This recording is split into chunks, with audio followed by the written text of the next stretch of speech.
Hey, Bruce Naylor here, the Boomer Consumer. Welcome to my channel. Welcome to Coffee Break. Probably looking at the title of your video going, what the heck is old Bruce talking about? So, long story short, I've not been really feeling all that great for about the last year or so. I do have some breathing issues. Had a chest x-ray, then a CT scan and a PET scan, and finally, last Monday I had a robotic biopsy done on my lungs, and it turns out that I have squamous cell lung cancer, left lower lobe. Now, I'm sure many are going to ask the question in your mind, did you smoke? Yes, I did when I was younger, quite a bit actually, and I was raised in a household that smoked. I was around secondhand smoke my whole time growing up, and I picked up the habit, unfortunately. Very tough habit to break. I stopped many years ago. Unfortunately, I am paying the price for that. Now, you don't have to be a smoker to get lung cancer, and let's clear that up right now. There's a lot of people never touched a cigarette that has lung cancer. But if you know somebody who does, I beg them, please put the things down while you can. So, now that we got that out of the way, I also want to address this. I'm not looking for pity. I'm not looking for anything like that. All right, that's not the purpose of this video. And as far as I know, I'm getting ready to meet with an oncologist, and we're going to work out a treatment plan. But there's one thing when you look at their treatment plans, they don't take into consideration. I don't think I did either until recently. But you know, music can have some serious health benefits. And I don't really hear other reviewers talking about it, and rightfully so. It's not really a piece of gear. It's not a new album release or anything. This is on a much more deeper psychological level. And so I've been doing some research. I'm going to read you some things that I found and just kind of talk about them in this video. And certainly things to consider. The first thing is that music does indeed reduce stress and anxiety. And boy, did I have a lot of that. But there's certain albums and there's certain genres of music that I find very relaxing, can help kind of calm the mind. For me, it's like music from Sade, for example. I can listen to her and I just kind of drift away into this feeling. And I'm going to need that going forward. I'm definitely going to need that. So it lowers the anxiety and it lowers cholesterol levels, as well as which is the hormone associated with stress. Now, let's talk about pain management. Am I in any pain right now? Very, very little. I know it's mostly difficult with breathing and hoarseness, losing my voice pretty easy, and having to constantly clear my throat. And these are all symptoms of squamous cell cancer.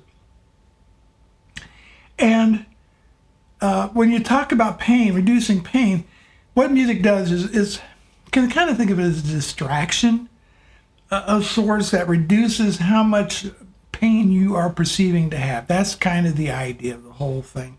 So, you know, if you play upbeat music, kind of gets the toes tapping, maybe takes your mind off the pain a little bit. Now, there is evidence, studies, I'm going to read this to you, have shown that patients listening to music during surgery, recovery requires less pain medication. Isn't that something? No idea that was the case. Improving sleep quality.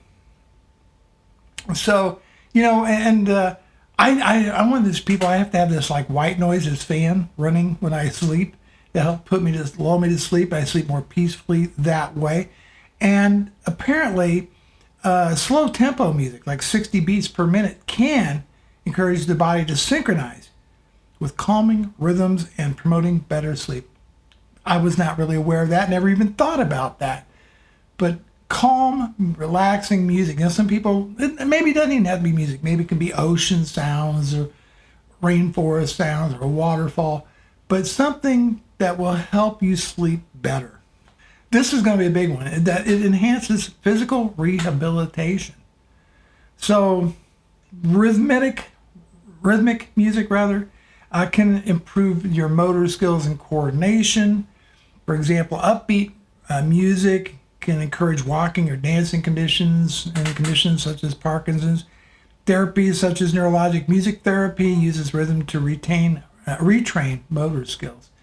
Now, I shouldn't need any of that, but what I will need for sure is to do physical therapy. And once I finish things, and speaking of therapy, I do not know what kind of therapies I'm going to need. We're guessing probably a combination of surgery, chemo, and radiation. And I know I'm not going to feel very well after all that. And I may end up losing some hair and probably losing some weight. It's a fight. It's a journey. And you're going to share that journey with me going forward.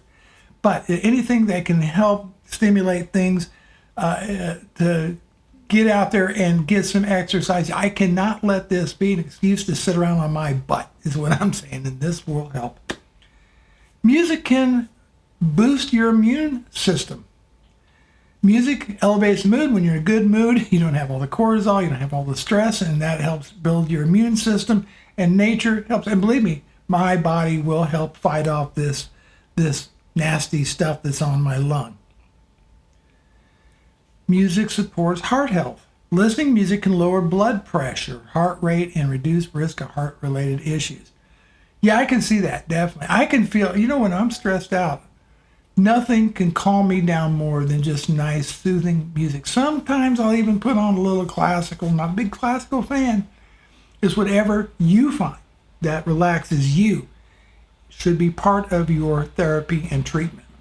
And finally, it improves cognitive function.